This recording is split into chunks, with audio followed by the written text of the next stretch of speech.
শীতের দিনের সকালে অথবা রাত্রের ডিনারটা যদি একটু সহজ সরলভাবে কাটানো যায় না, খুব ভালো হয়।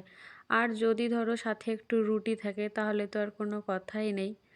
আজকে গরম গরম একটু আলু চচ্চড়ি আর রুটি বানিয়ে ফেললাম। শাশুড়ি মা বললো যে আজকে একটু আলু চচ্চড়ি আর রুটি করো রাত্রে। তো সরু সরু করে আমি আলু ভাজার মতোই একটু বড় করে কেটে নিলাম, সামান্য তেল দিলাম কড়াইতে, দিয়ে কালো জিরে আর কাঁচা লঙ্কা পেঁয়াজ ফোড়ন দিয়ে আলুটা দিয়ে নুন হলুদ দিয়ে ওই 1 থেকে 2 মিনিট ভেজে নিয়ে আমি জল দিয়ে দিলাম। আমাদের আবার এই বাড়িতে হাতা ভাজি খুব ভালোবাসে, আমিও ওইভাবে করতে শিখে গেছি এখন। তবে আজকে একটু অন্যরকম করলাম, এটা পুরোপুরি হাতা ভাজি নয়, সব কিছু একেবারে দিয়ে জল দিয়ে যেটা বসিয়ে দেওয়া হয় সেটাকে হাতা ভাজি বলে। যাই হোক, ওই সিমিলার বলতে পারেন। আর করে নিলাম গরম গরম রুটি, ব্যাস আমাদের ডিনার তো জমে গেল।